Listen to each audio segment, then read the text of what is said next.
The crack of a gunshot split the morning stillness as Bethany Keller clutched her infant daughter closer to her chest, tears streaming down her face. The year was 1872, and in the small frontier town of Cottonwood Springs, Colorado, a single mother with no husband in sight was about as welcome as a rattlesnake in a church pew. She'd heard the whispers, seen the sideways glances, felt the sting of judgment that followed her like a shadow. But nothing had prepared her for the stone that had just crashed through her window, accompanied by the angry voices of townsfolk gathering outside her small cabin at the edge of town. Bethany was only 19, with honey blonde hair tucked hastily beneath a simple bonnet and blue eyes red-rimmed from crying and lack of sleep. 6 months ago, she had arrived in Cottonwood Springs, her belly swollen with child and her heart heavy with grief. Now, as she peered through the broken window at the growing crowd, she knew her time here had come to an end. "You bring nothing but shame to this God-fearing town," shouted Mrs. Prescott, the banker's wife and self-appointed moral guardian of Cottonwood Springs. "A woman with a child and no husband is an abomination." Bethany's tiny daughter, Lily, barely 3 months old, began to wail at the commotion. Bethany bounced her gently, trying to calm both the child and her own racing heart. "I've done nothing wrong," she whispered to herself, though the words felt hollow against the weight of the town's judgment. Another gunshot cracked the air, this one closer, but not aimed at her cabin. The crowd turned, startled by the interruption. Bethany cautiously moved to the window again, clutching Lily to her chest. A tall figure on horseback moved through the parting crowd. Even from a distance, his presence commanded attention. He sat straight in the saddle, his broad shoulders draped in a dusty duster coat. A worn Stetson hat shaded his face, but Bethany could see the hard line of his jaw, unshaven and set with determination. "What in tarnation is going on here?" His voice was deep, carrying easily across the yard without shouting. "None of your business, Zachary Tucker," Mrs. Prescott snapped, though Bethany noticed the woman took a step back. "We're dealing with a matter of public decency." The man Zachary dismounted with easy grace, his spurs jingling as his boots hit the ground. He handed his reins to a young boy who had been watching from the edge of the crowd. "Public decency?" Zachary repeated, surveying the stone that had broken the window, the frightened woman and child inside. "Looks more like a mob to me." "She's unmarried with a baby," someone called out. "Living in sin." Zachary's gaze found Bethany's through the broken window, and for a moment, their eyes locked. His were the color of whiskey and sunlight, warm and surprising in their gentleness. "Last I checked," he said, not breaking eye contact with Bethany, harassing a mother and her child wasn't particularly decent behavior. He turned back to the crowd. "Go on home, all of you." Sheriff Davis pushed his way to the front. "Tucker, this isn't your concern." This woman, Zachary interrupted, "and her child need peace, not persecution." His hand rested casually on his holstered pistol, not a threat, but a reminder. "I said go home." Something in his tone made even the sheriff hesitate. The crowd began to disperse, muttering and casting dark glances, but moving away nonetheless. Zachary Tucker waited until the last of them had gone before approaching Bethany's door. His knock was gentle. "Madam?" "They're gone now." Bethany hesitated, Lily still whimpering in her arms. After a moment's deliberation, she unlatched the door and opened it a crack. Up close, Zachary Tucker was even more imposing. Well over 6 feet tall, with shoulders broadened by years of hard work, he filled the doorframe. His face was weathered by sun and wind, with lines at the corners of his eyes that spoke of squinting into the distance. Despite his rugged appearance, there was something kind in his expression as he took in the young mother and her child. "Thank you," Bethany said softly, "but they'll be back." Zachary nodded, removing his hat. His hair was dark with threads of silver at the temples, though he couldn't have been much past 30. "May I come in, madam, just to check that window? Make sure it's secure for tonight." Bethany hesitated, then stepped back, allowing him inside. Her cabin was small but meticulously clean, with simple furnishings and a few touches that spoke of attempts to make it home, wildflowers in a jar, a patchwork quilt on the small bed in the corner. Zachary examined the broken window, his movements careful and deliberate, as if trying not to frighten her. "I'm Zachary Tucker. Most folks call me Zach." "Bethany Keller," she replied. "And this is Lily." Zachary glanced at the baby, and a smile softened his features. "She's beautiful." Bethany felt tears welling up again. It was the first kind word anyone in this town had spoken about her daughter. "They say she's a shame," Bethany whispered, unable to keep the hurt from her voice. "That I'm a disgrace." Zachary's jaw tightened. He turned from the window to look fully at Bethany and her child. "This baby is a blessing," he said firmly, "and so are you. Don't let anyone tell you different." The simple words, spoken with such conviction, broke something in Bethany. Tears flowed freely now, and she sank into a chair, cradling Lily close. "I don't know what to do," she admitted. "I can't stay here, but I have nowhere else to go." Zachary considered this, then spoke carefully. "I have a ranch about 3 hours' ride from here. There's a small cabin used to be for the foreman before he got married and moved into town. It's sitting empty now." He paused. "You'd be welcome to stay there, at least until you figure things out." Bethany looked up at him, searching his face for any sign of ill intent. She found none. "Why would you help us? You don't even know me?" Zachary was quiet for a moment. "I know what it's like to be judged unfairly," he finally said, "and I know that sometimes folks need a chance to start over." He gestured to the hostile town beyond her walls. "You won't get that chance here." Bethany looked down at Lily, now sleeping peacefully against her chest. The decision was clear: stay and face more hostility, possibly worse, or trust this stranger who had defended them when no one else would. "When can we leave?" she asked. "First light," Zachary replied. "I'll help you pack what you need. My wagon's at the livery." That night, as Bethany lay awake in her bed, Lily sleeping beside her, she thought about the strange turn her life had taken.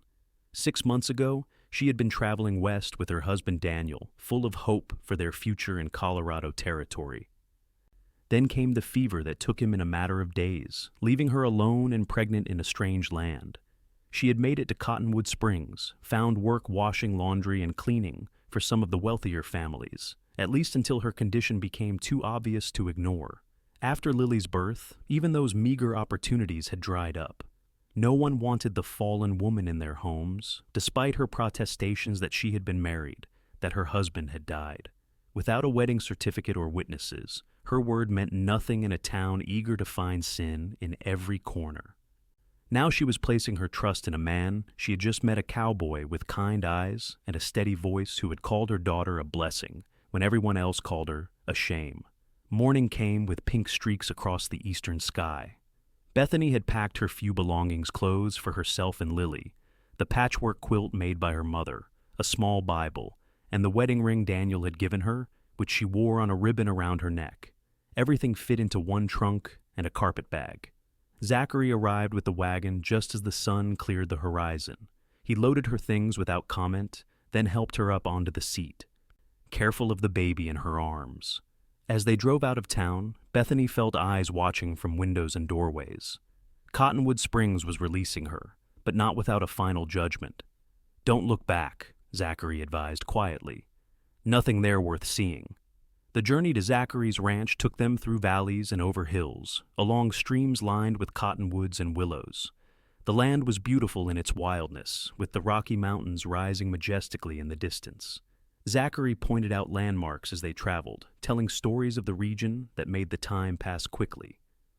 Bethany learned that he had come to Colorado 10 years earlier, worked as a cowhand before saving enough to buy his own land. The Tucker Ranch was modest by some standards, but thriving under his care. "Do you have family?" she asked, as they stopped to rest the horses and eat a simple lunch of bread, cheese, and dried apple slices. Zachary shook his head. "Lost my parents young. Had a brother, but he died in the war." He didn't elaborate on which side he'd fought for, and Bethany didn't ask. The nation's wounds were still fresh, even 7 years after Appomattox. "I'm sorry," she said. He nodded his acknowledgement. "What about you?" "Besides your husband, I mean." "My parents died when I was 16. I was living with my aunt in St. Louis when I met Daniel." Bethany smiled at the memory. "He was passing through, working on the riverboats. He had such dreams about the West, about building something of his own. He sounds like a good man. He was. Bethany looked down at Lily, sleeping in a makeshift cradle of blankets. He never even got to see her. They continued their journey, the conversation shifting to lighter topics. By mid-afternoon, Zachary pointed ahead to where the land opened into a valley. There it is.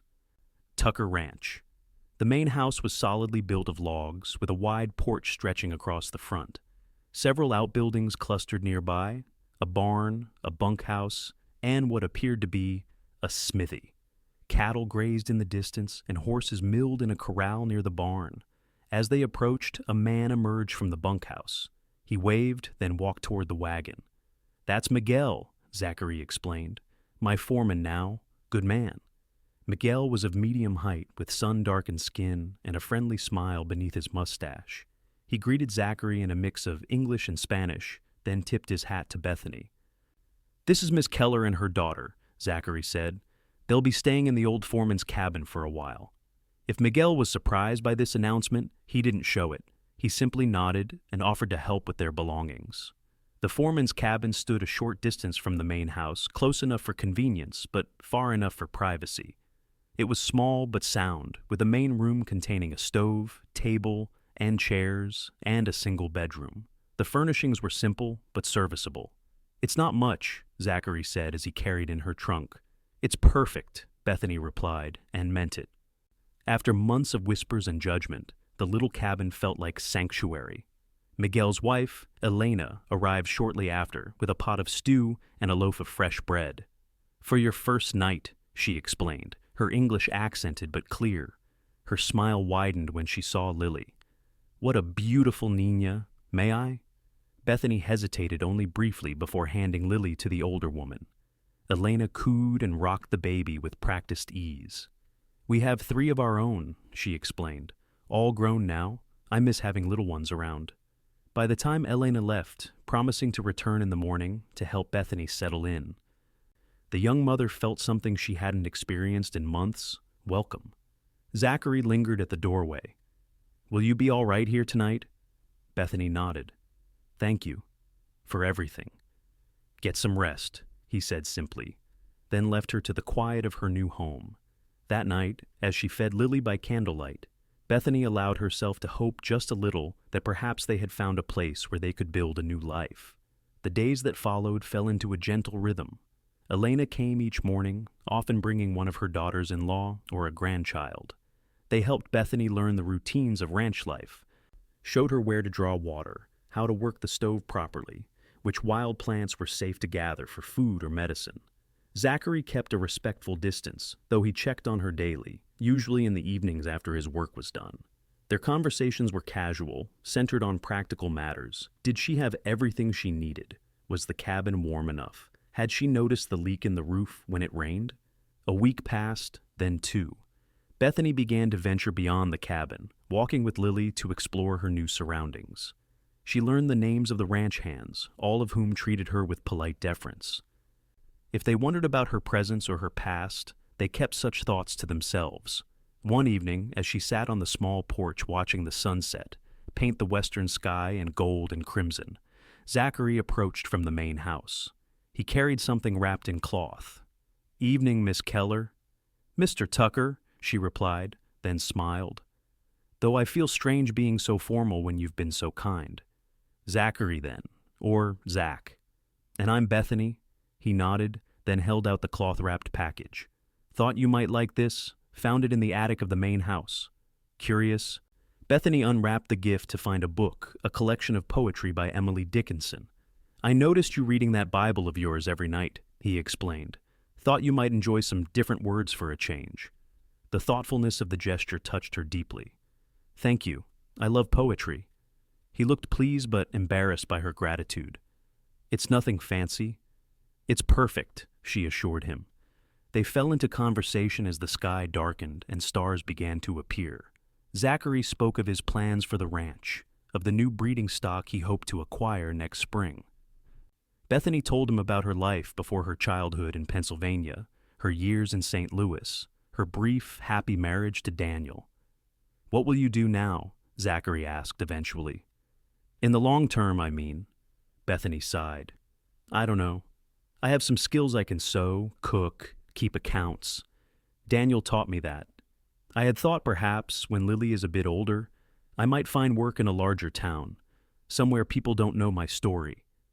You're welcome to stay here as long as you need, Zachary said. No rush to decide. His kindness continued to puzzle her. Why are you doing all this?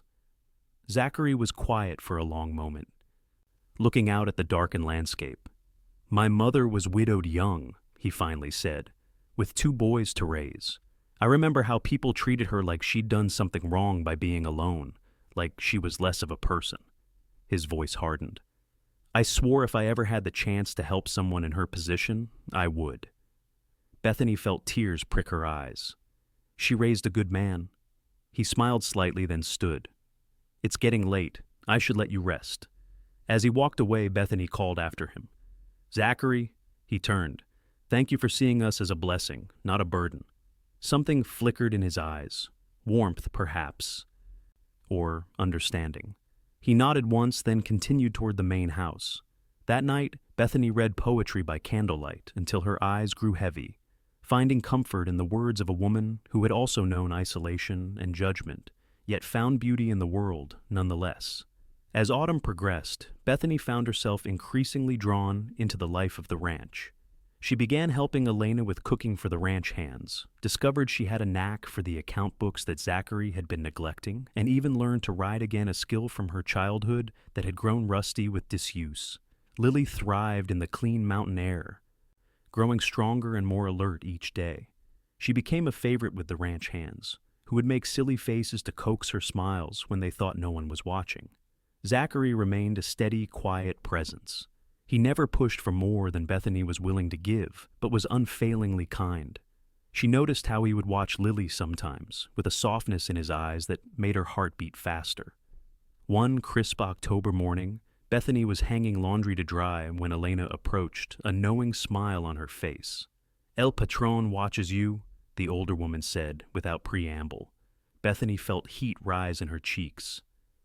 I'm sure he's just checking that we're settling in all right. Elena's smile widened. No, Nina. He watches you like a man watches a sunrise, like something beautiful he never expected to see. Elena, please, Bethany protested. He's been kind, that's all. I'm still in mourning for my husband. The older woman's expression softened. Of course, I meant no disrespect to your grief, but life is long, and hearts have room for more than one love. She patted Bethany's hand. Just something to think about. Despite her protestations, Bethany found herself thinking about Elena's words often in the days that followed. She caught herself watching Zachary as he worked with the horses, admiring the strength in his hands, the patience in his manner. When he smiled, a rare but transformative event, she felt something stir within her that she had thought died with Daniel. The guilt came swiftly after such thoughts. It had been barely a year since Daniel's death. Was she so fickle that she could already be developing feelings for another man?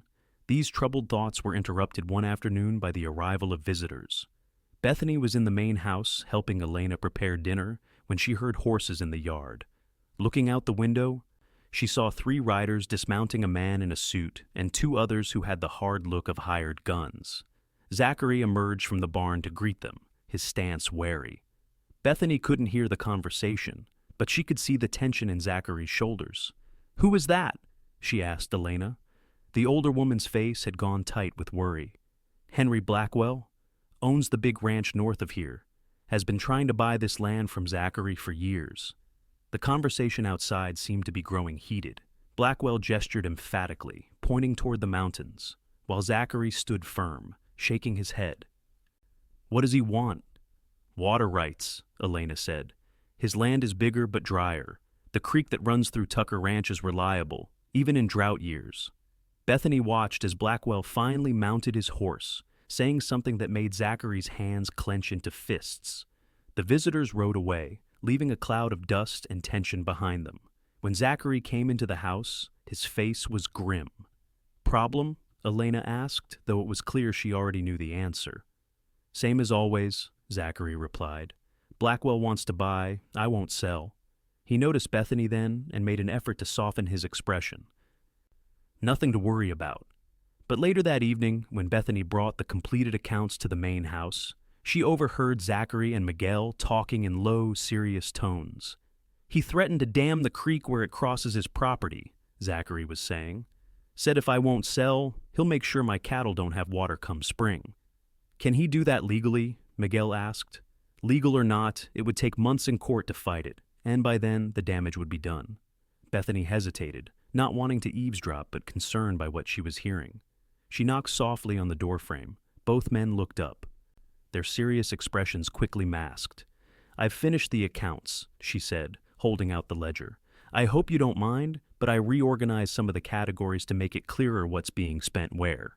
Zachary took the book, his fingers brushing hers briefly. "Thank you. That's a big help." Bethany hesitated, then decided to be direct. "I couldn't help overhearing. Is there trouble with that man who visited today?" Zachary and Miguel exchanged glances. "Nothing for you to worry about," Zachary said, echoing his earlier reassurance. "This is my home too, at least for now," Bethany pointed out. "If there's trouble coming, I should know." Zachary seemed surprised by her forthrightness, then nodded slowly. "Fair enough. Blackwell's been trying to buy this land for years, and he's not a man used to hearing no. He's made threats before," Miguel added, "but this time feels different." "What will you do?" Bethany asked. Zachary sighed. "Keep an eye out, increase patrols along the property lines, and hope he's just bluffing." That night, as Bethany nursed Lily before bed, she found herself worrying about Zachary and the ranch that had become their refuge. She had come to care deeply for this place, and its people perhaps too deeply, given the temporary nature of their stay. The next morning brought the first snowfall of the season, light flurries that dusted the landscape in white. Bethany bundled Lily warmly and walked to the main house, where Elena was teaching her to make tamales for the upcoming winter feast days. As they worked side by side in the warm kitchen, Bethany found herself confiding in the older woman about her confused feelings. "I feel like I'm betraying Daniel's memory," she admitted. "It's been less than a year, and already I'm—" She couldn't finish the sentence. Elena's hands were steady as she spread masa on a corn husk.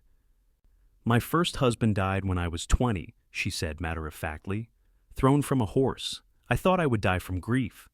Bethany looked up, surprised. She had assumed Miguel was Elena's only husband. 6 months later, I met Miguel," Elena continued. "I felt guilty too, but my mother told me something I never forgot.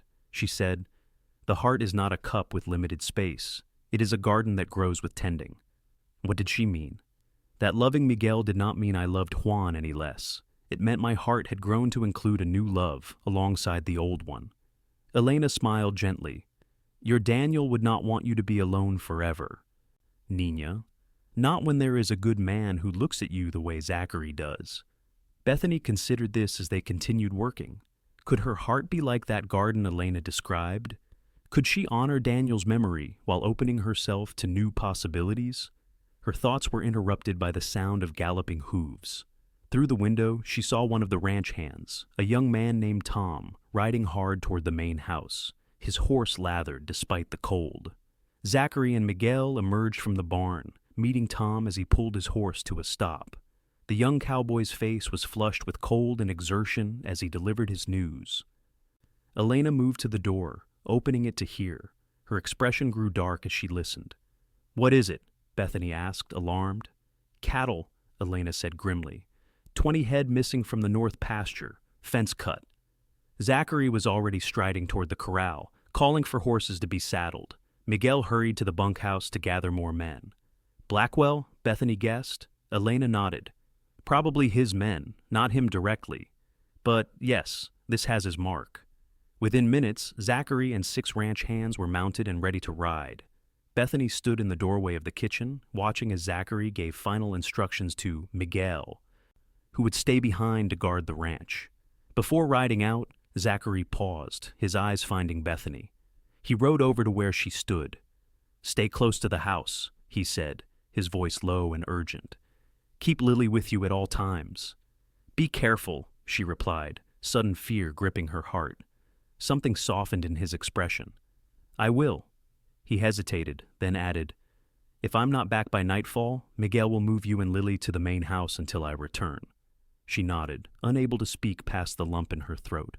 Zachary studied her face for a moment longer, as if memorizing it, then turned his horse and led his men toward the north pasture.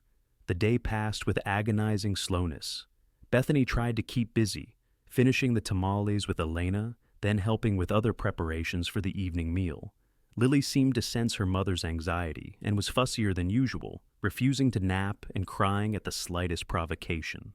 As the short winter day began to darken into evening, with no sign of the search party, Miguel came to the foreman's cabin. "Time to move to the main house," he said gently, just as a precaution.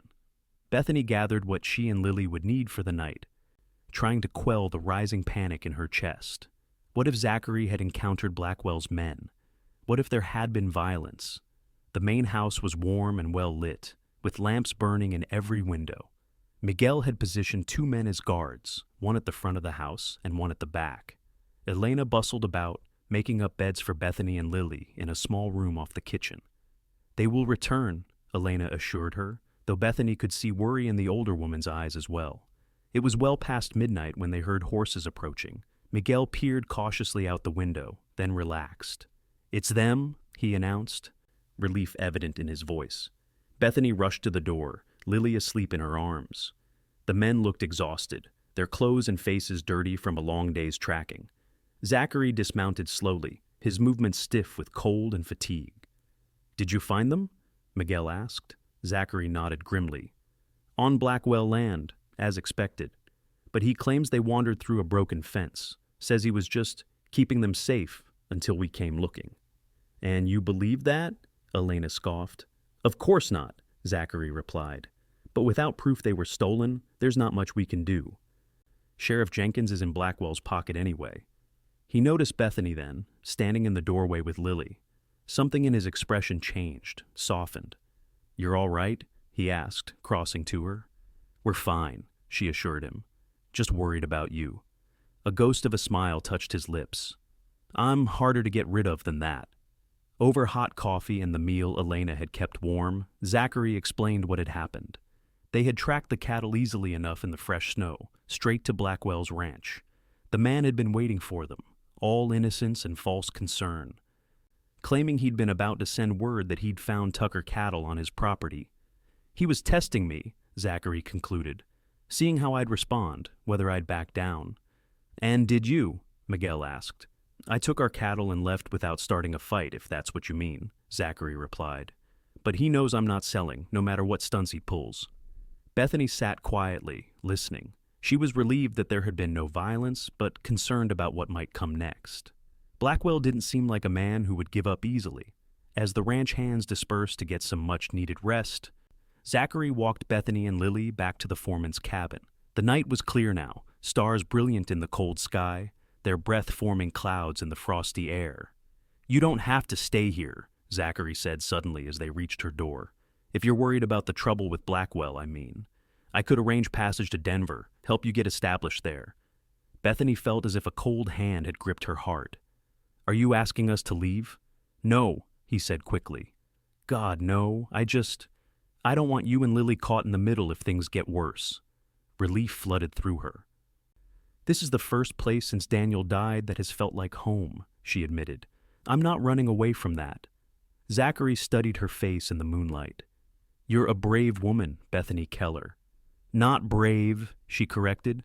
"Just tired of letting fear make my decisions for me." They stood in silence for a moment, the only sounds the soft whisper of wind through the pines and Lily's gentle breathing. "Well," Zachary finally said. "Good night, then." "Good night," Bethany replied, but neither moved. In the silvery moonlight, with exhaustion lowering his guard, Zachary's feelings were written plainly on his face. Longing, admiration, and something deeper, something that made Bethany's heart race. For a brief moment, she thought he might kiss her. She realized, with a clarity that took her breath away, that she wanted him to. Instead, he touched the brim of his hat in a gesture of respect, then turned and walked back toward the main house, his figure gradually disappearing into the shadows. Bethany stood at her door long after he had gone, her mind and heart in turmoil. Elena's words came back to her about the heart being a garden that could grow. Perhaps it was time to let hers grow again. The weeks leading up to Christmas were tense on the Tucker ranch. Zachary increased patrols along the property boundaries, and no one rode out alone. There were no further incidents, but the atmosphere remained watchful.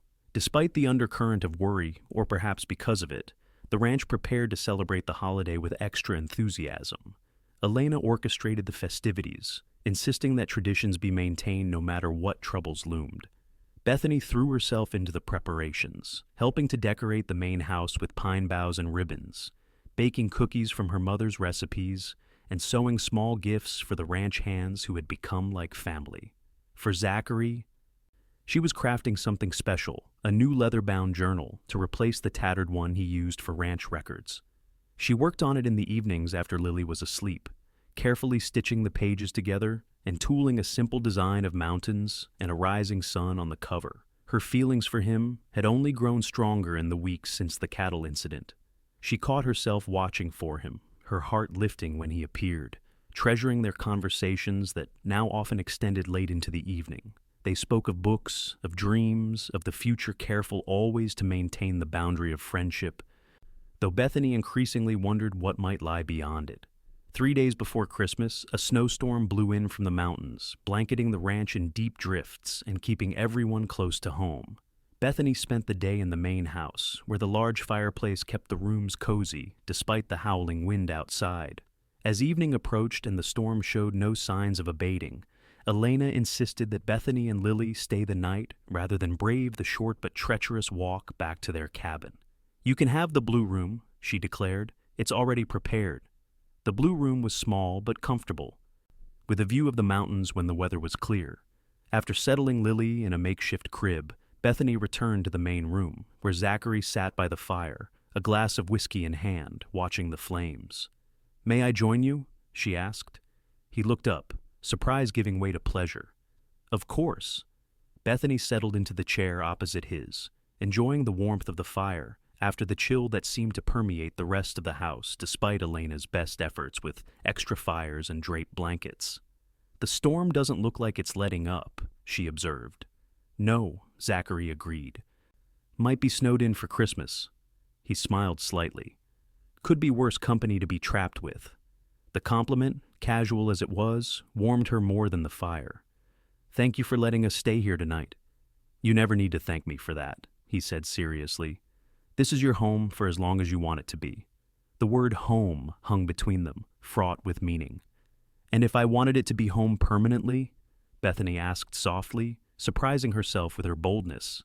Zachary's eyes widened. He set down his glass carefully. "Are you saying you want to stay, beyond just until you figure things out?" Bethany nodded, her heart pounding. "I've been thinking about it a lot lately. Lily and we belong here now. I can help with the accounts, maybe even teach when she's older. There are other children on neighboring ranches who need schooling." "You've thought this through," Zachary observed, a hint of admiration in his voice. "I have," she confirmed. "But I wouldn't want to impose—" "Impose?" he interrupted, leaning forward. "Bethany, having you and Lily here these past months has been—" He paused, searching for words. "It's been like watching the sun come out after a long winter." The nakedness of the emotion in his voice took her breath away. They looked at each other across the small space between their chairs, the firelight casting a warm glow over both their faces. Zachary broke the silence first. "I should check on the horses," he said, standing abruptly. "Make sure the barn doors are secured against the wind." "Now?" Bethany asked, unable to hide her disappointment. "In this storm? Miguel might need help," he said, though they both knew it was an excuse to retreat from the intensity of the moment. "I won't be long." After he left, bundled against the cold, Bethany remained by the fire, replaying their conversation. Had she been too forward? Had she misread his feelings? Elena entered the room, carrying a tray with cups of hot chocolate. She raised an eyebrow at finding Bethany alone. "Where is Zachary?" "He went to check on the horses," Bethany explained. Elena made a sound that was half laugh, half exasperation. "That man, always running to the barn when feelings get too close to the surface." She handed Bethany a cup. "Give him time. He has been alone a long time." "So have I," Bethany said softly. "Yes," Elena agreed. "But your heart is still young, still open. His has had more years to close itself off." She patted Bethany's hand. "But it is opening again because of you and Lily. This I can see." When Zachary returned an hour later, snow crusting his coat and hat, Bethany was still by the fire, though Elena had retired for the night. He stomped his boots at the door, hung his wet things to dry, then rejoined her, his cheeks ruddy from the cold. "Everything secure?" she asked. He nodded, settling back into his chair with a sigh. "For now, it's still coming down hard." They sat in companionable silence for a while, listening to the crackle of the fire and the howl of the wind outside. Finally, Bethany gathered her courage. "Zachary, about what I said earlier. I want you to stay," he interrupted, his voice low but firm. "Both of you. I should have said it plainly before I left." Relief washed over her. "You do?" "Yes." He leaned forward, his elbows on his knees, looking directly at her. "But I need you to be sure. Life out here isn't easy, especially with Blackwell causing trouble. And people they'd talk about you living here, even in a separate cabin." "I'm used to people talking," Bethany said with a small smile. "And we've faced worse than gossip." Zachary nodded slowly. "There's something else." He hesitated, then pressed on. "I care for you, Bethany. More than I should, perhaps, given that you're still grieving. I don't expect anything, but I wanted you to know that before you decide to stay." The simple declaration, delivered with such honest directness, touched Bethany deeply. "I care for you too," she admitted. "And yes, I still grieve for Daniel. I probably always will in some way. But I've realized that doesn't mean I can't also feel something new." Zachary's expression softened. "Elena's philosophy?" Bethany smiled. "She's a wise woman." "That she is." Zachary reached across the space between them, offering his hand. After only a moment's hesitation, Bethany took it, feeling the warmth and strength of his fingers entwined with hers. They sat like that for a long time, holding hands by the fire while the storm raged outside, neither needing to fill the silence with words. Christmas morning dawned clear and bright, the world transformed into a glittering wonderland by the storm. Bethany woke early, Lily stirring beside her, and was drawn to the window by the brilliance of the sun on fresh snow. The ranch looked magical, every building and fence draped in white, icicles hanging from the eaves catching the light like prisms. In the distance, the mountains stood majestic against the blue sky. After dressing herself and Lily warmly, Bethany made her way to the kitchen, where Elena was already busy preparing breakfast. The delicious smells of coffee, bacon, and biscuits filled the air. "Feliz Navidad," Elena greeted her with a warm smile. "Merry Christmas," Bethany replied, setting Lily in a high chair that Miguel had crafted for her. "Can I help?" "Everything is under control," Elena assured her. "The men will be in soon. They are checking the herd first. Many calves were born during the storm." Within the hour, the kitchen was filled with the ranch hands, all in clean shirts despite the workday, their faces bright with holiday spirit. Miguel distributed small gifts from himself, and Elena hand-knitted scarves, tins of tobacco, pocket knives. Bethany had her own gifts to give the cookies she had baked, carefully wrapped, and for each man, a handkerchief she had embroidered with their initials. The Cowboys accepted these tokens with a touching mixture of embarrassment and pleasure. Zachary was the last to arrive, having been out since dawn checking the furthest pastures. When he entered, stomping snow from his boots, his eyes sought Bethany immediately. The smile that crossed his face when he saw her made her heart skip. After breakfast, when the men had dispersed to their various duties minimal today, in honor of the holiday, Bethany gave Zachary his gift. The leather journal was simply wrapped in brown paper tied with string. "I made it," she explained as he turned it over in his hands. "I noticed your old one was falling apart." Zachary ran his fingers over the tooled design on the cover. "It's beautiful," he said softly. "Thank you." He reached into his coat pocket and pulled out a small package. "I have something for you, too." Bethany unwrapped it carefully to find a brooch, a delicate silver flower with a small pearl at its center. "It was my mother's," Zachary explained. "One of the few things of hers I kept." The significance of the gift was not lost on Bethany. "I can't accept this," she protested. It should stay in your family. A shadow of uncertainty crossed Zachary's face. I had hoped, that is, I thought perhaps, someday. He stopped, clearly struggling to find the right words. Bethany's heart raced as she realized what he was trying to say. Zachary? He took a deep breath, then spoke plainly. I love you, Bethany. I know it might be too soon, and I'll wait as long as you need, but I wanted you to have something that mattered to me. Something that shows my intentions are serious. Tears welled in Bethany's eyes. I love you too, she whispered. The joy that transformed Zachary's face was like sunrise breaking over the mountains. He stepped closer, one hand gently cupping her cheek. May I kiss you? He asked, his voice rough with emotion. In answer, Bethany rose on tiptoe and pressed her lips to his. The kiss was gentle at first, tentative, then deepened as Zachary's arms encircled her, drawing her close. When they finally parted, both were breathless. I never thought I'd find this again, Bethany admitted. After Daniel died, I thought that part of my life was over. And I never thought I'd find it at all, Zachary replied, until you and Lily came into my life. As if on cue, Lily began to fuss from her basket nearby. Bethany moved to pick her up, and Zachary followed, his hand resting lightly on Bethany's back. She needs a father, Bethany said softly, looking down at her daughter. Someone to teach her about the world, to protect her. I'd be honored to be that for her, Zachary said. If you'll have me. Bethany turned to face him, Lily cradled between them. Are you proposing, Zachary Tucker? A slow smile spread across his face. I believe I am. Bethany Keller. Then my answer is yes, she said simply. For both of us. The new year brought both joy and challenges to the Tucker Ranch. News of Bethany and Zachary's engagement spread quickly, meeting with delight from those who knew them and predictable disapproval from those who didn't. Too soon, the gossips in town whispered when Bethany accompanied Zachary on supply runs. Barely a year since her husband died. Marrying her for the child, others speculated, needs an heir for that ranch. Bethany held her head high through it all, Zachary steady at her side. Let them talk, he would say. We know the truth.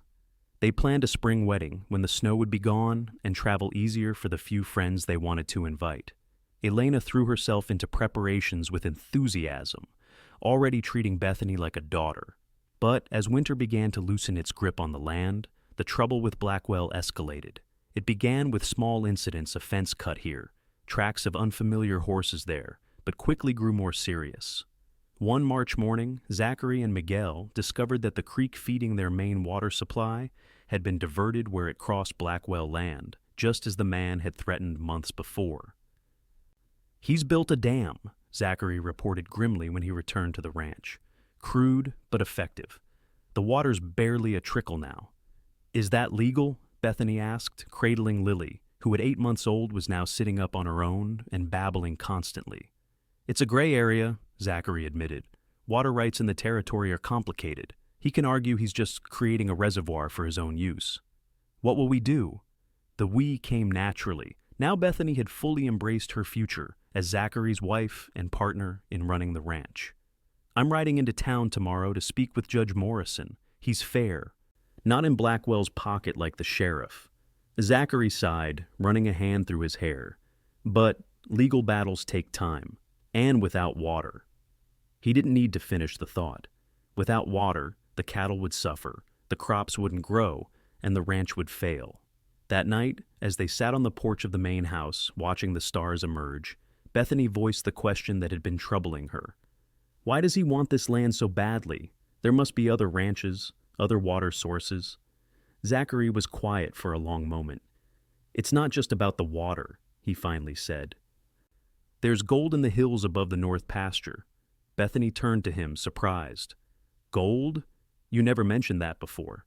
Because it's not enough to mine commercially, at least, not with current methods. My father found a few nuggets when he first settled here, but the deposits are scattered, hard to reach. Zachary shook his head. Not worth tearing up good grazing land for a few flecks of gold. But Blackwell thinks differently? Blackwell's in debt, Zachary explained. Has been for years from what I hear.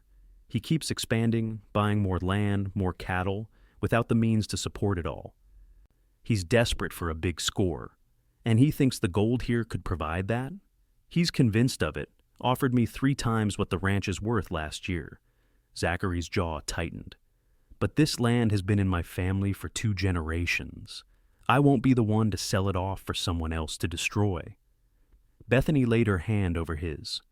We'll find a way to stop him. Zachary turned his hand to clasp hers. Together, he agreed. The next day, Zachary rode into town to meet with Judge Morrison. Bethany spent the morning helping Elena with spring cleaning, trying not to worry. Lily was particularly fussy, as if sensing her mother's anxiety. It was mid-afternoon when they heard riders approaching too many for it to be just Zachary returning. Bethany moved to the window, Lily on her hip, and felt her blood run cold. Henry Blackwell led a group of 6 men, all armed, toward the main house. There was no sign of Zachary. Miguel appeared from the barn, his hand resting near his holstered pistol as he moved to intercept the visitors. Stay inside, Elena instructed Bethany, her voice tense. Whatever happens. Bethany nodded, moving away from the window, but still able to hear the exchange outside. Blackwell, Miguel greeted the man coldly. What brings you to Tuckerland? Thought I'd have a chat with Tucker, Blackwell replied, his voice carrying easily. Is he hiding inside? Mr. Tucker is in town on business, Miguel said. I'm in charge until he returns. Blackwell chuckled, the sound devoid of humor. Well, that makes things simpler. I've come to make one final offer for this property. Mr. Tucker is not selling, Miguel stated firmly, as he has told you many times. Circumstances have changed, Blackwell said. The price has gone up substantially. Given his current situation, I think he'll reconsider. Bethany felt a chill run down her spine. What did he mean by current situation? What have you done? Miguel demanded, echoing her thoughts. Me? Nothing at all. Blackwell's voice dripped with false innocence. But it seems your boss had a bit of trouble on the road back from town. His horse came back without him, spooked by a rattler, they say. Bethany's heart seemed to stop. Elena moved to her side, taking Lily from her suddenly numb arms. Where is he? Miguel's voice had dropped dangerously low. My men found him by the creek crossing Nasty Fall he took. They've taken him to Doc Wilson in town. Blackwell paused. Of course, medical care costs money. And with the ranch already struggling due to water issues. You staged an accident, Miguel accused, after damming our creek. Careful with your accusations, greaser, one of Blackwell's men growled. Bethany had heard enough. Despite Elena's warning, she handed Lily to the older woman and stepped onto the porch. Mr. Blackwell, she called, her voice steadier than she felt. Blackwell turned, surprised to see her. He was a large man with a florid face and small, calculating eyes that assessed her coldly. Miss Keller, I presume? Tucker's housekeeper? The pause and the tone made the insult clear. Mr. Tucker's fiancé, she corrected, lifting her chin, and co-owner of this ranch as of last week, when we signed the papers with Judge Morrison. This was a bluff. They had discussed adding her name to the deed after the wedding, but hadn't yet done so. But Blackwell wouldn't know that. Uncertainty flickered across the man's face. Is that so? It is, Bethany confirmed. So any offers for this property would need my approval as well. And I am not selling, not now, not ever. Blackwell's expression hardened. A woman has no business running a ranch, especially not one with a bastard child and questionable morals. The insult stung, but Bethany refused to show it. My morals are not the issue here, Mr. Blackwell. Your illegal damming of our water supply and your apparent involvement in Mr. Tucker's accident are what concern me. She stepped forward, her voice gaining strength. I suggest you leave our property immediately, before I send Miguel to fetch the U.S. Marshal. I understand he's visiting in the next county. This, too, was a bluff, but delivered with such conviction that Blackwell hesitated. This isn't over, he warned. On that we agree, Bethany replied evenly. Now get off our land. For a tense moment, it seemed Blackwell might refuse. Then, with a curt nod to his men, he turned his horse and rode away, leaving a cloud of dust and threats hanging in the air. As soon as they were out of sight, Bethany's composed facade crumbled. "We need to go to town," she said urgently to Miguel. "Now." Within minutes, Miguel had hitched the wagon while Elena packed supplies they might need.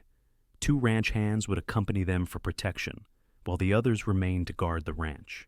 The journey to town seemed endless, each jolt of the wagon a reminder of the urgency of their mission. Bethany clutched Lily to her chest, praying silently that Zachary's injuries were not as serious as Blackwell had implied, and that the man had been telling the truth about where Zachary had been taken. Cottonwood Springs came into view as the sun was setting, its buildings glowing gold in the fading light.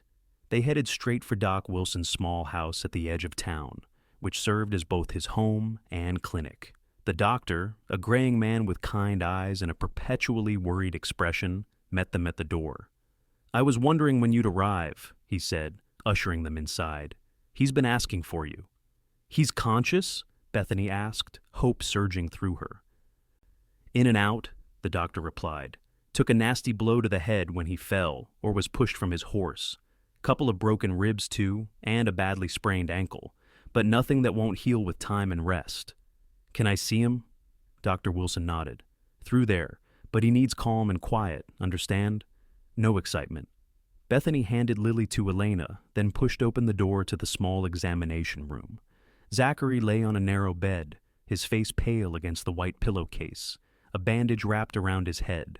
His eyes were closed, his breathing shallow but steady. She moved to his side, taking his hand gently in hers. His skin was warm, a good sign. She knew from her experience nursing Daniel through his fever.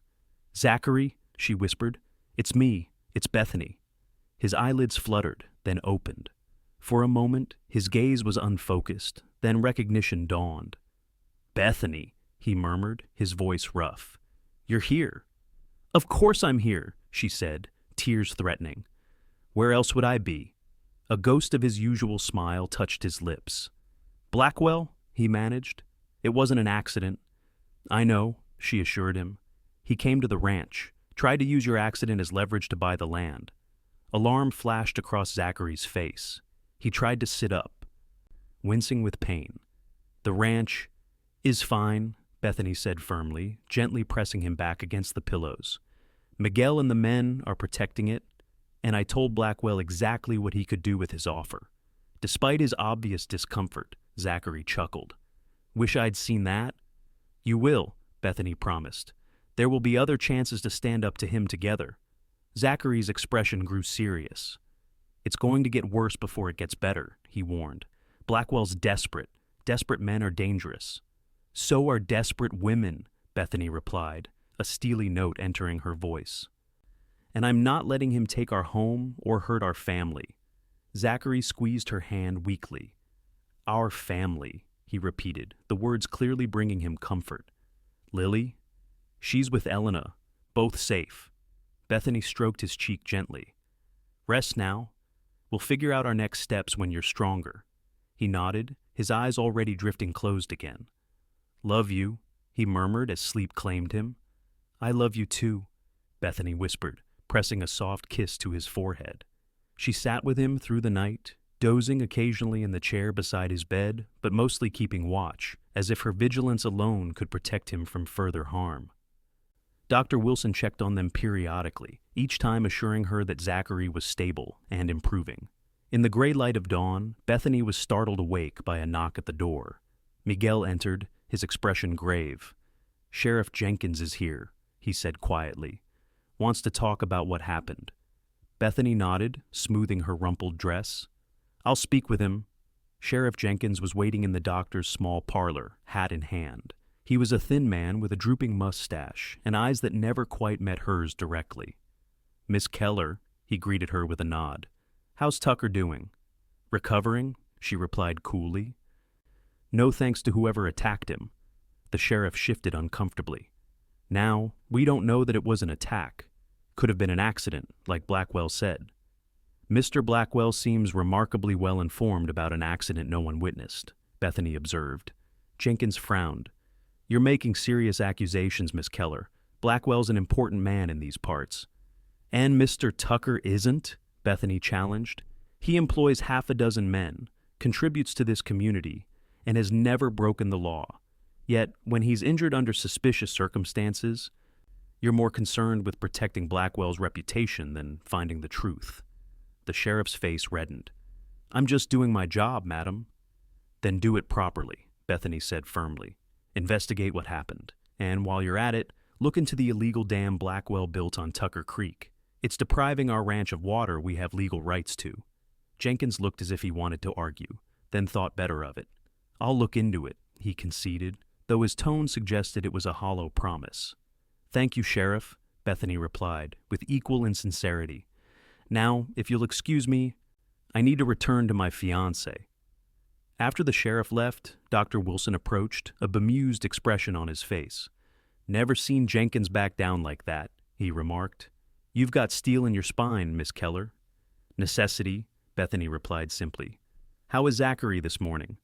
Better. Fever's down, and he's more alert. If he continues improving, you can take him home in a day or two, provided he gets complete bed rest for at least a week after. Relief washed over her. Thank you, doctor. For everything. When she returned to Zachary's room, she found him awake, looking stronger than the night before, despite the dark bruises now visible along his jawline. Heard you giving Jenkins what for, he said, a hint of pride in his voice. Bethany Keller, defender of Tucker Ranch. She smiled, taking her place beside his bed. Someone has to stand up to these men. Might as well be me. Zachary's expression grew serious. Blackwell won't stop, not until he gets what he wants or someone stops him permanently. Then we'll stop him, Bethany said with quiet determination. Legally, Zachary raised an eyebrow. You have a plan? The beginnings of one, she admitted. But first, we need to get you home and well again. 3 days later, they returned to the ranch. Zachary was still weak but improving steadily, able to sit up in the wagon for the journey with Bethany's support. The reunion with Lily was emotional, the baby squealing with delight at seeing her mother and reaching eagerly for Zachary, who held her carefully despite his injured ribs. That evening, after Zachary was settled in the main house, Bethany refusing to hear any arguments about him returning to his own room, while injured, she gathered Miguel, Elena, and the most trusted ranch hands in the kitchen to discuss their situation. Blackwell will make another move soon, she began without preamble. We need to be prepared. The men are taking turns patrolling the boundaries, Miguel reported. Day and night, no one rides alone. Good, Bethany nodded. But we need more than defense. We need to solve the water problem permanently. She unfolded a map of the region that she had purchased in town. The creek enters our property here after crossing Blackwell's land. His dam is here. She pointed to the locations. But there's another water source, a spring in the hills above the north pasture, near where Zachary mentioned the gold deposits. Miguel leaned forward, studying the map. That spring is small, barely more than a seep most years. But it's entirely on our property, Bethany pointed out, and with some work, it could be developed into a more reliable source. We could dig a holding pond, create a gravity-fed system to bring water down to the main pastures. The foreman looked impressed. It could work, but it would take time and labor we can't spare right now, with half the men needed for patrols. That's why I hired help in town, Bethany announced. 6 men, experienced with water projects. They'll be here tomorrow. There was a moment of stunned silence. You hired men? Elena asked, surprised. Without consulting Zachary? I discussed the general idea with him, Bethany replied. The specifics were my decision. Time is critical. The spring runoff is our best chance to establish the new water system before summer. Miguel rubbed his chin thoughtfully. It's a good plan, he conceded, but Blackwell won't like it. Blackwell doesn't have to like it, Bethany stated. He just has to understand that his tactics won't work. We're not selling, and we're not giving up. As the meeting dispersed, Elena lingered, helping Bethany prepare a tray to take to Zachary. You are becoming quite the ranchera, the older woman observed with a smile, making decisions, giving orders. Bethany paused in slicing bread. Do you think I'm overstepping? This is still Zachary's ranch, and we're not married yet. Elena waved a dismissive hand. Bah, he loves that you fight for this place as if it were already yours. Besides, she added with a wink, men sometimes need a woman to show them the way forward when they are too stubborn to see it themselves. With a laugh, Bethany took the tray and headed to Zachary's room. She found him propped up in bed, looking through the journal she had given him for Christmas. "Making plans?" she asked, setting the tray on the bedside table. "Thinking," he replied, patting the edge of the bed for her to sit. "About the future, our future." Bethany settled beside him, her hand finding his. "What about it?" "I want to marry you as soon as I'm well enough to stand at the altar," he said simply. "No more waiting." "But the spring celebrations we planned—" "Can wait," Zachary interrupted gently. "After everything that's happened, I don't want to delay making you my wife and Lily my daughter legally. Not for a moment longer than necessary." The conviction in his voice touched Bethany deeply. "I want that too," she admitted. "But what about Blackwell, the water problems?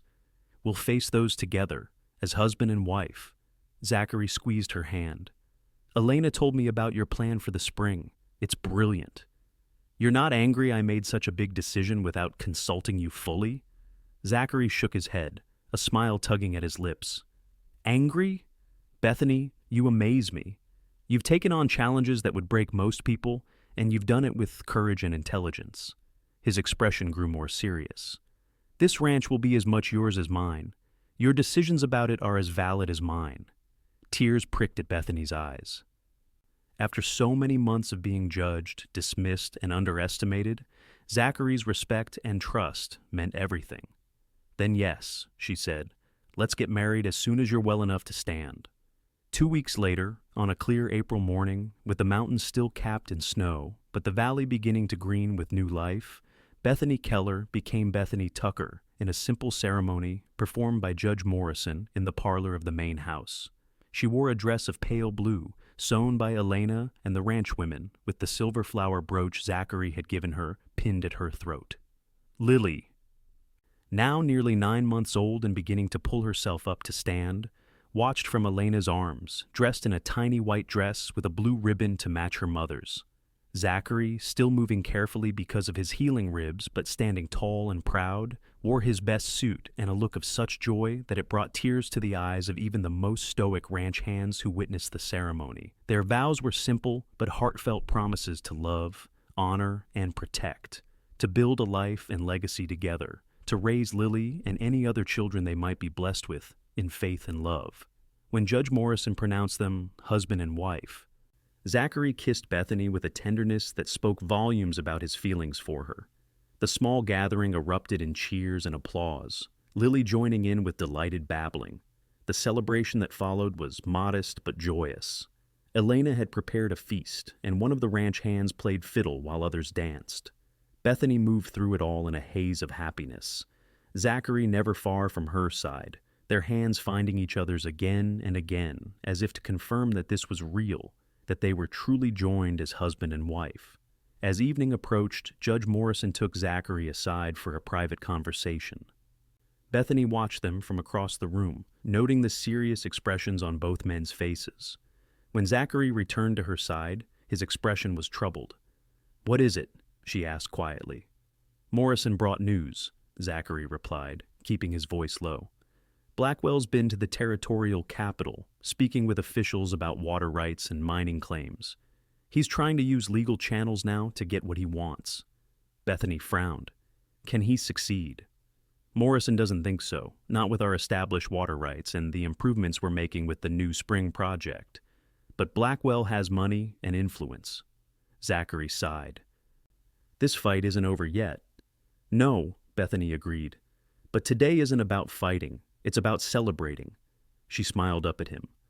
"And I refuse to let Henry Blackwell cast a shadow over our wedding day." Zachary's expression softened. "You're right, as usual." He offered his hand. "Mrs. Tucker, may I have this dance?" "You may, Mr. Tucker," she replied, allowing him to lead her to the center of the room, where others were already dancing to a lively tune. As they moved together, mindful of Zachary's still healing injuries, Bethany reflected on the journey that had brought her to this moment. A year ago, she had been traveling west with Daniel, full of hope and trepidation about the future.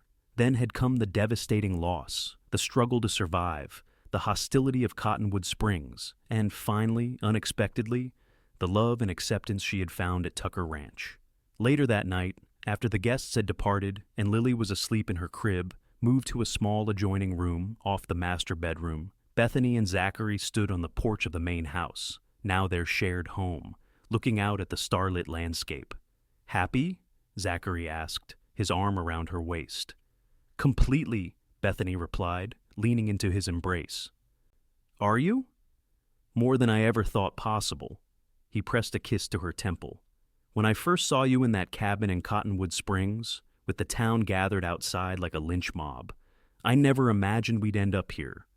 "What made you stop that day?" Bethany asked. "You could have ridden past, like everyone else in town did when they heard the commotion." Zachary was quiet for a moment, considering. "I saw the fear in your eyes," he finally said, "and the love when you looked at Lily. I couldn't ride past that." "You called her a blessing," Bethany remembered, "when everyone else called her a shame." "Because that's what she is," Zachary said simply. "What you both are. Blessings I never expected but am grateful for every day." Bethany turned in his arms to face him, her heart full. "I love you, Zachary Tucker." "And I love you, Bethany Tucker," he replied, before lowering his lips to hers in a kiss that held all the promise of their future together. The spring and summer months brought both progress and challenges to the Tucker Ranch. The new water system was completed just as the summer heat began to intensify, ensuring that the pastures remained green and the cattle well watered, despite Blackwell's continued damming of the creek. Bethany thrived in her role as Mrs. Tucker, managing the household accounts, learning the business side of ranching, and still finding time to be a loving mother to Lily, who had begun walking and was now a constant whirlwind of activity. Zachary recovered fully from his injuries and threw himself back into the physical work of the ranch with renewed vigor. The partnership he and Bethany had begun to forge during their courtship deepened with marriage, each respecting the other's strengths and supporting their weaknesses. Blackwell remained a threat, though his tactics had shifted from outright intimidation to legal maneuvering. He filed petitions challenging the Tuckers' water rights, disputed boundary lines that had been established for decades, and spread rumors in town about Zachary's financial stability. Through it all, the Tuckers stood firm, countering each move with evidence, witnesses, and the growing support of neighbors who had also felt Blackwell's pressure over the years. By fall, when the aspen trees turned gold against the evergreen mountains and the first frosts silvered the mornings, a tentative peace had settled over the ranch. The legal battles continued, but day-to-day life had returned to the rhythms of the seasons, cattle to move to lower pastures, winter feed to store, buildings to prepare for the coming cold. It was during this time, as Bethany was helping Elena preserve the last of the garden's bounty, that she first suspected she might be expecting a child. The signs were familiar from her pregnancy with Lily, the subtle changes in her body, the unexpected waves of fatigue, the certain foods that suddenly turned her stomach.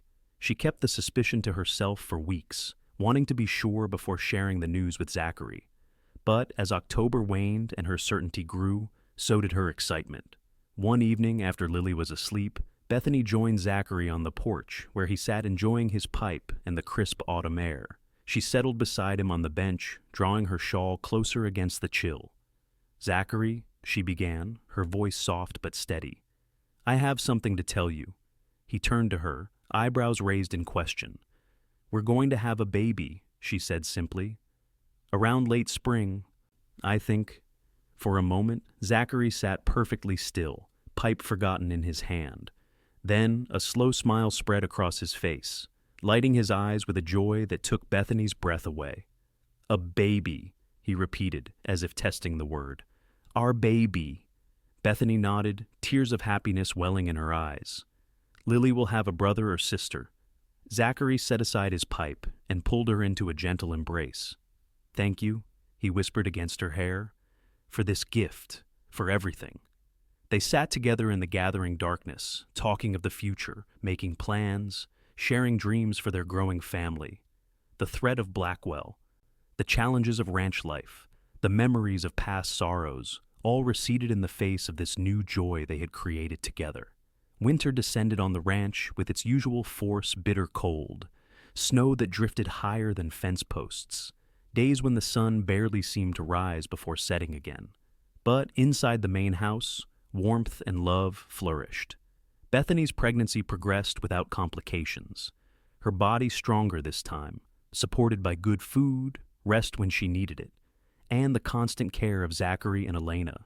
Lily, now walking steadily and beginning to form words, was a source of delight and exhaustion, her curiosity boundless, her energy seemingly inexhaustible. Christmas was celebrated with even more joy than the previous year, the house filled with greenery, candles, and the delicious smells of Elena's cooking. Gifts were exchanged, practical items mostly, with a few special treasures. For Lily, Zachary had carved a set of wooden animals, horses, cows, chickens, and a dog that looked remarkably like the ranch's old collie, Rusty. For Bethany, he had commissioned a locket from a silversmith in Denver, heart-shaped, with space inside for small portraits. "For our family," he explained as she opened it, "so you can always keep us close to your heart." She had tears in her eyes as she fastened it around her neck, where it nestled alongside the silver flower brooch she still wore daily. Her gift to him was a surprise she had been planning for months, the deed to the 20 acres adjoining their property to the east, which included a small but valuable stand of timber and improved their access to the mountain pastures. "How did you manage this?" Zachary asked, stunned, as he examined the legal document. "Old man Jenkins swore he'd never sell this parcel." Bethany smiled. "His grandson wants to go to college back east. I offered to pay his tuition in exchange for the land, a fair price that helps both our families."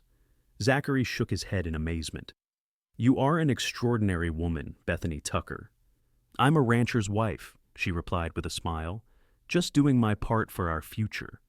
As winter slowly gave way to spring, news came that shifted the balance of power in their ongoing conflict with Blackwell. The territorial governor, responding to complaints from multiple ranchers about water rights disputes, appointed a special commission to review all claims in the region. Judge Morrison, who had been advocating for such action for months, was named to head the commission. He rode out to the ranch personally to deliver the news.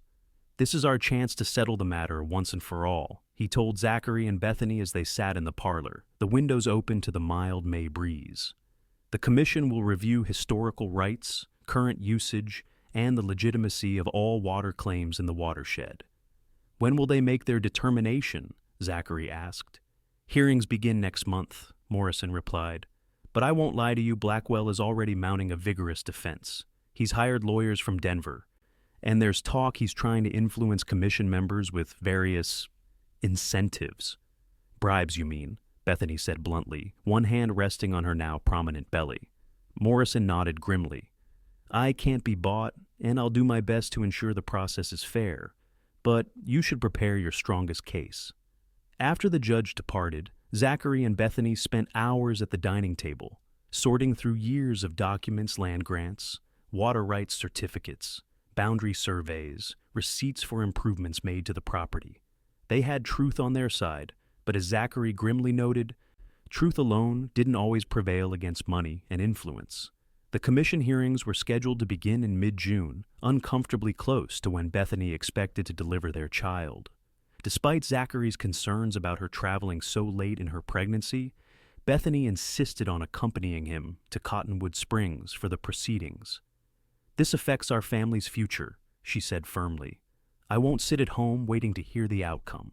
Elena agreed to come as well, to care for Lily and be on hand when Bethany's time came. They made the journey slowly, stopping frequently to rest. Arriving in town 2 days before, the hearings were set to begin.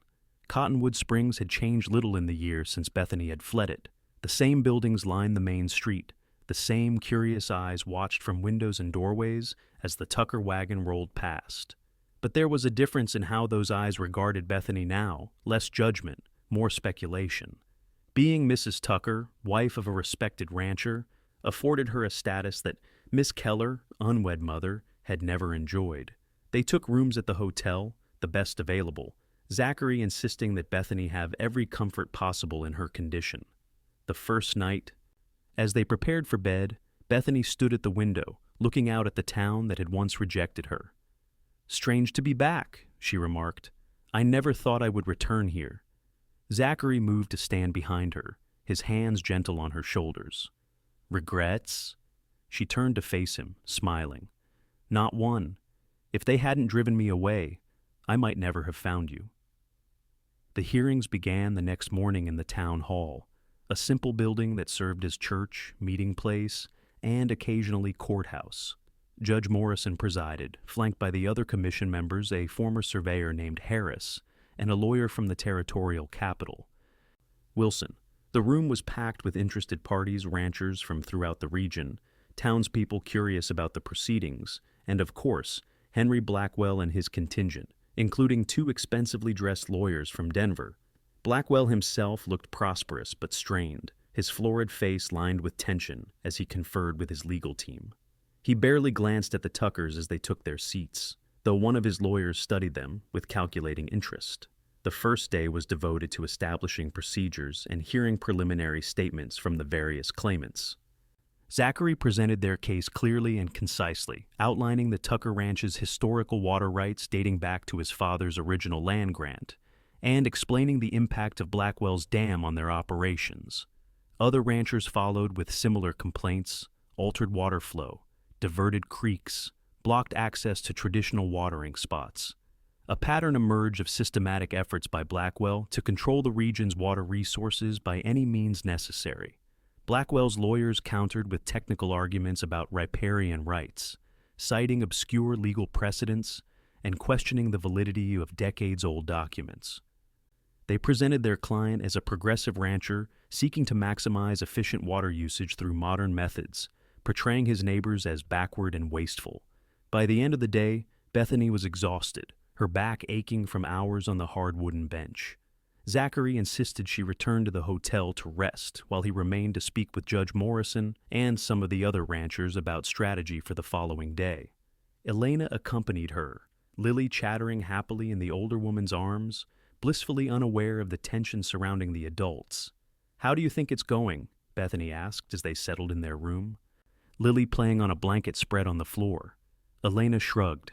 "Those lawyers talk very fancy, but Judge Morrison is no fool. He sees what Blackwell is doing." "I hope so," Bethany sighed, easing herself onto the bed. "There's so much at stake." "Rest now," Elena advised. "The baby needs you strong." Bethany nodded, closing her eyes. She must have dozed off because the next thing she knew, Zachary was gently shaking her awake. "Bethany," he said urgently, "wake up. There's been a development."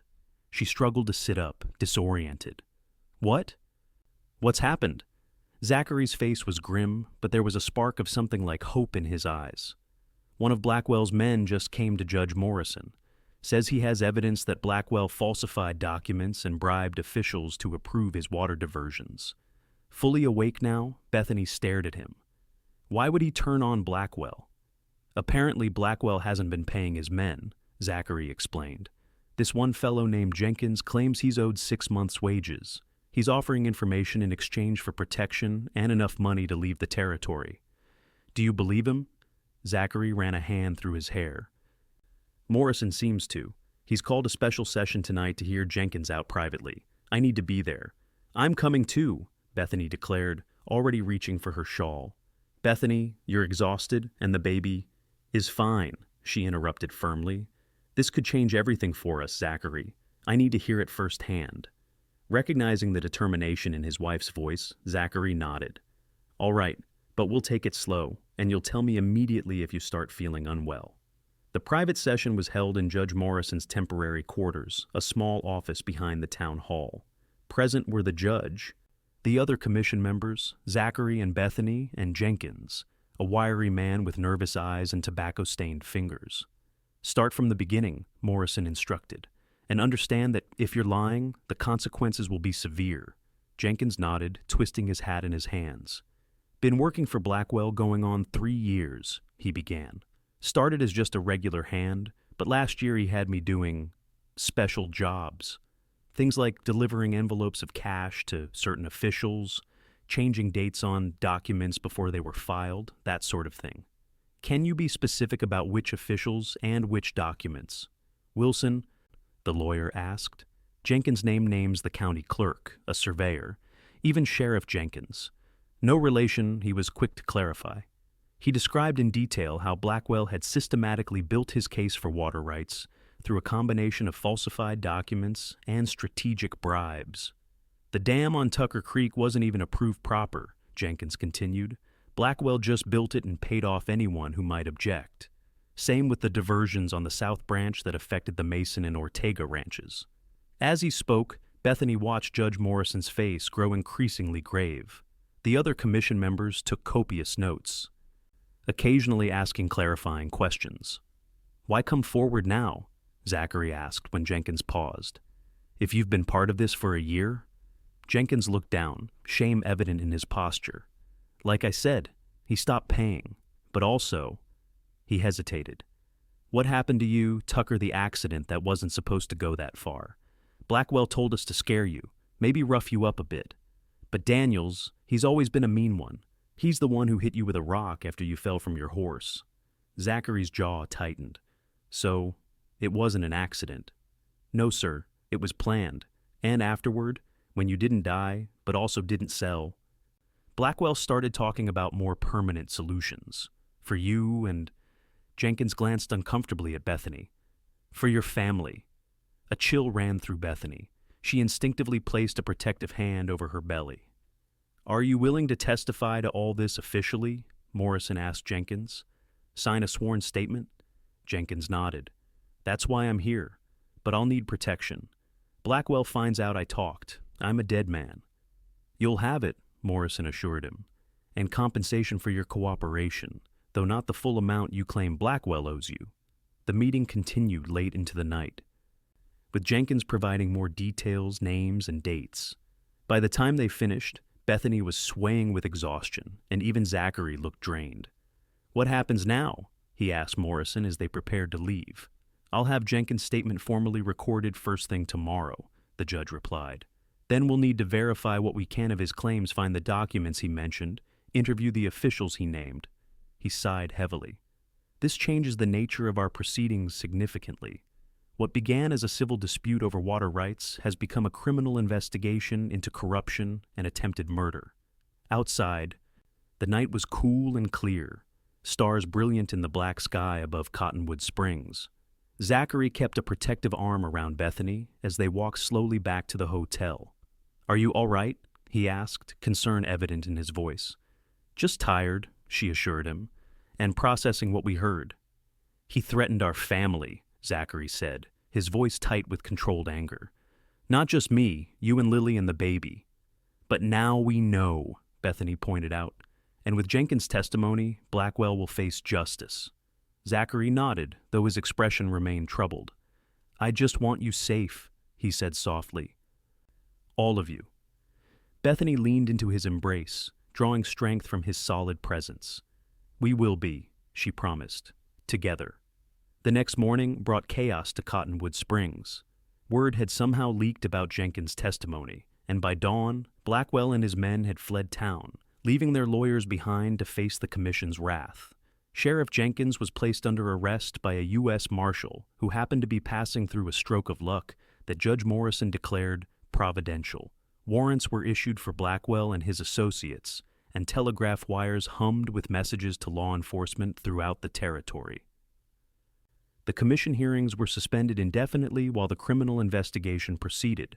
Zachary and Bethany found themselves unexpectedly free to return home, though Morrison asked them to remain available for further testimony if needed. "Do you think they'll catch him?" Bethany asked as they packed their belongings, preparing for the journey back to the ranch. "Eventually," Zachary replied.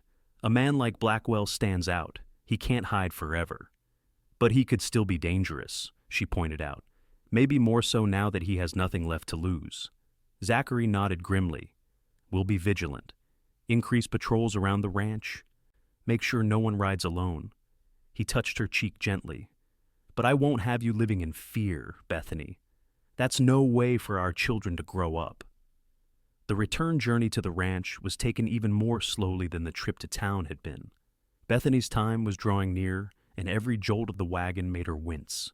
Elena watched her with knowing eyes, but said nothing, simply ensuring that they stopped frequently, and that Bethany drank plenty of water in the summer heat. They arrived home as the sun was setting, the familiar buildings of Tucker Ranch glowing golden in the evening light. Miguel and the men greeted them with obvious relief, having heard rumors of the dramatic events in town. That night, as Bethany prepared for bed, she felt the first twinges of what she recognized as early labor pains. Not wanting to alarm Zachary prematurely, she said nothing, simply noting the time and continuing her evening routine. By midnight, however, there was no mistaking what was happening. She woke Zachary with a hand on his shoulder. "It's time," she said simply. The next hours passed in a blur of pain and effort. Elena took charge, having delivered numerous babies over the years, including her own grandchildren. She sent Miguel to fetch the midwife from a neighboring ranch while she prepared the birthing room with practiced efficiency. Zachary remained at Bethany's side throughout, his strength a constant anchor. As the pains intensified, he whispered encouragement, wiped her brow with cool cloths, and never once complained when she gripped his hand with bruising force during the worst contractions. As dawn broke over the eastern hills, painting the room in soft light, Bethany gave a final, tremendous push, and their child entered the world with a lusty cry that spoke of healthy lungs and strong spirit. "A boy," Elena announced, quickly wrapping the infant in a clean cloth. "A beautiful, strong boy." She placed the child in Bethany's arms, and through tears of exhaustion and joy, Bethany beheld her son's face for the first time. He had a thatch of dark hair like his father's, and, when he briefly opened them, eyes that promised to be the same whiskey brown as Zachary's. "He's perfect," she whispered, tracing a gentle finger over his tiny features. Zachary sat on the edge of the bed, one arm around Bethany, the other hand tentatively touching his son's head. His expression was one of wonder and profound love. "What shall we call him?" he asked. They had discussed names but had not settled on a final choice, wanting to see their child first. "Daniel," Bethany said softly. "Daniel Zachary Tucker." Zachary's eyes met hers, understanding the significance of naming their son after her first husband as well as himself. "Daniel," he repeated, testing the name. "It's perfect. A good, strong name for a good, strong boy." Elena brought Lily in to meet her brother later that morning. The toddler approached the bed cautiously, eyes wide as she took in the tiny bundle in her mother's arms. "Baby," she said solemnly, one of the few words she used regularly. "Yes." "Sweetheart," Bethany confirmed. "This is your brother, Daniel. Can you say hello?" Lily patted the baby's blanket gently. "Hello," she echoed, then looked up at Zachary with a smile that melted his heart. "Papa, baby." "That's right," he agreed, lifting her onto his lap so she could see better. "Papa and Mama's baby, just like your papa and Mama's girl." The days that followed were a peaceful interlude in what had been a tumultuous year. Bethany recovered quickly from the birth, stronger than she had been after Lily. Baby Daniel thrived, nursing well and sleeping for increasingly long stretches. Lily adjusted to her role as big sister, with only occasional bouts of jealousy, generally delighted by the attention she received for being a helper with the baby. News from town arrived sporadically. Blackwell remained at large, though several of his men had been captured and were providing additional evidence of his crimes. Judge Morrison wrote that the commission's final report would vindicate the Tucker's water rights claims completely and would recommend significant damages be paid by Blackwell's estate, which had been seized by the territory. Life at the ranch settled into new rhythms, shaped by the needs of their expanded family. Zachary took on more of the business aspects of ranching to allow Bethany time with the children, though she insisted on staying involved in major decisions. Together, they began planning improvements to the property, a larger house to accommodate their growing family, expanded operations to include more cattle, and possibly sheep on the higher pastures. Summer faded into a glorious autumn, the aspen trees turning to gold against the evergreen backdrop of pine and spruce. Daniel grew rapidly, his personality emerging a calm, observant baby who saved his smiles for family but watched the world with solemn interest. Lily continued to develop her vocabulary and skills, following Miguel around the barnyard, helping Elena in the kitchen, and bringing endless joy to her parents with her curiosity and affection. It was early October when the peace of the ranch was shattered by the arrival of a rider from town, bearing news that Henry Blackwell had been spotted in the region. The U.S. Marshal was in pursuit, but Blackwell had sworn to exact revenge on those he blamed for his downfall, chief among them, Zachary and Bethany Tucker. "We'll double the patrols," Zachary decided after hearing the news. No one goes anywhere alone, and Bethany and the children stay close to the house at all times. For days, the ranch existed in a state of heightened vigilance. Men rode the boundaries in pairs, rifles ready. Doors were locked at night, something that had rarely been done before. Zachary took to sleeping with his pistol within easy reach. The waiting was perhaps the hardest part, the constant expectation of trouble that left everyone tense and irritable. Even the children seemed to sense the tension, with Lily becoming clingy and Daniel fussier than usual. A week passed with no sign of Blackwell. Then another. Gradually, the extreme vigilance began to ease, though basic precautions remained in place. It was on a brilliant late October day, with the sky an impossible blue and the last of the aspen leaves drifting down like gold coins, that Bethany decided to take the children for a short walk near the house. Lily needed to burn off energy, and Bethany herself was craving fresh air after days of confinement. She informed Elena of her plans, strapped Daniel securely to her chest in a carrying cloth, and took Lily by the hand for a stroll to the small apple orchard just beyond the kitchen garden. They would remain within sight of the house and the barn, where Zachary and several hands were working. The orchard was past its prime for the season, most of the fruit already harvested, but a few late apples still clung to the gnarled branches. Lily delighted in finding them, pointing and naming. "Apple, Mama, red apple." Bethany helped her pick one, polishing it on her skirt before letting Lily take a bite. The little girl's face lit up at the sweet, tart flavor, juice dribbling down her chin. Daniel dozed against Bethany's chest, lulled by the rhythm of her walking and the warm autumn sun. It was a perfect moment of maternal contentment. One child, happy and exploring, the other peacefully sleeping. The beauty of the ranch spread around them like a painting. The crack of a rifle shot shattered the peace.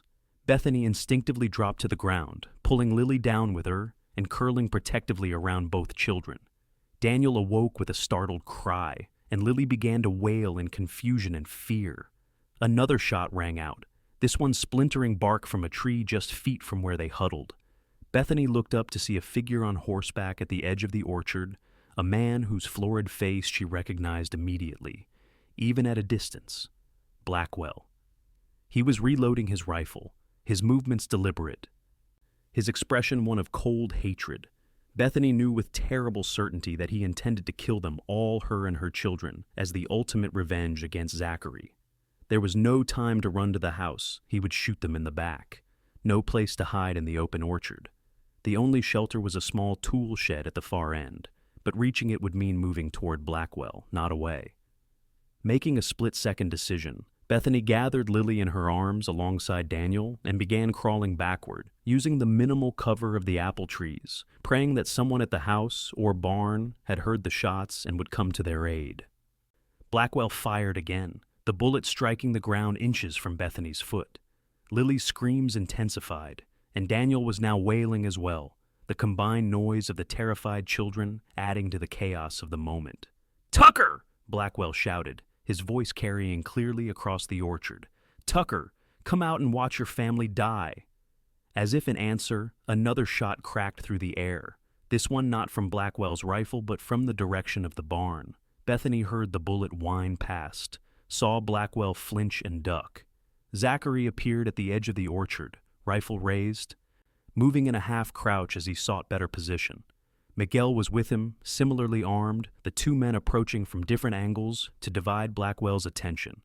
"It's over, Blackwell," Zachary called. "The marshal's on his way. Surrender now, and you might live to stand trial." Blackwell's laugh was harsh, unhinged. "I'm already a dead man, Tucker, but I won't go alone." He swung his rifle toward where Bethany and the children huddled.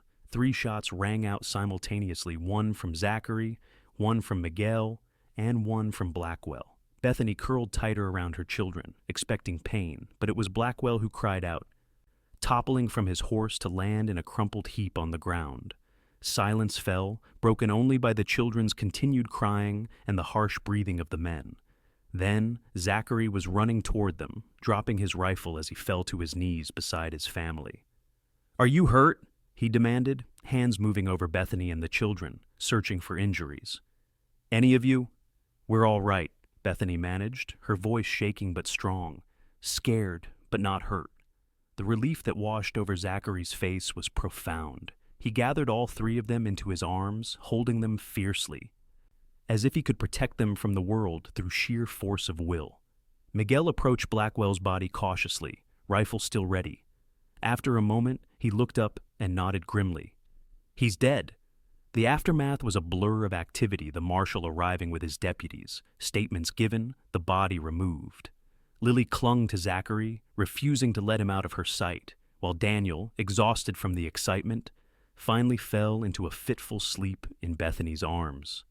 That night, after the children were finally settled, Bethany and Zachary sat together on the porch of the main house. A blanket wrapped around their shoulders against the autumn chill. Neither had wanted to be inside, needing the open air and star-filled sky to help process the day's events. "It's truly over now," Zachary said quietly. "Blackwell, the water disputes, all of it." Bethany nodded, leaning against his solid warmth. "What will happen to his ranch?" "Morrison thinks it will be divided and sold to settle his debts and the claims against him.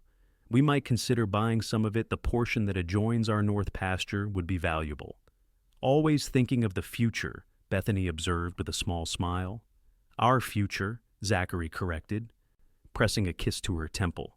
"Yours, mine, Lily's, Daniel's, and any other children we might be blessed with." Bethany's hand found his, their fingers intertwining. "I thought I might lose all of that today," she admitted softly, "when I saw him there, with his rifle pointed at us." "But you didn't," Zachary reminded her gently. "You protected our children, gave me time to get there. You were brave, as you've always been." "Not brave," Bethany echoed her words from long ago. "Just a mother who couldn't bear to lose what she loves most." They sat in silence for a while. The enormity of what they had almost lost and what they still had settling around them, like the blanket that kept them warm. "Do you remember the first thing you ever said to me?" Bethany asked eventually. "About Lily?" Zachary smiled at the memory. "That she was a blessing?" "And so are you," Bethany completed, turning to face him. "The greatest blessing of my life, Zachary Tucker." His eyes, warm as whiskey in the lamplight, spilling from the window, held hers. "And you are mine, Bethany Tucker. You and our children, the family I never dared hope for." As they sealed this affirmation with a kiss, the stars continued their eternal dance overhead, witnessing this moment of peace after storm, of love that had weathered judgment and danger to emerge stronger than before. In the years that followed, the Tucker Ranch flourished under their joint stewardship. They added to their holdings, including a portion of the former Blackwell property that secured their water rights permanently. The main house was expanded to accommodate their growing family, which eventually included a third child, a daughter they named Eleanor after Zachary's mother. Lily grew into a confident young woman with her mother's determination and her father's quiet strength. Daniel inherited Zachary's skill with horses and his love of the land. Little Eleanor, the baby of the family, combined her siblings' best traits with a spirit uniquely her own. Bethany never forgot the journey that had brought her to this life, the grief, the struggle, the judgment she had faced. But those memories served only to deepen her appreciation for the joy she had found with Zachary and their children. And Zachary, who had once been a solitary figure riding into Cottonwood Springs, just in time to defend a young mother and her shameful child, never ceased to marvel at how that moment of simple human decency had led to the richest life a man could ask for. For in recognizing a blessing where others saw only shame, he had found his own greatest blessing, a family bound not just by blood, but by choice, by love, and by the courage to stand together against whatever storms life might bring.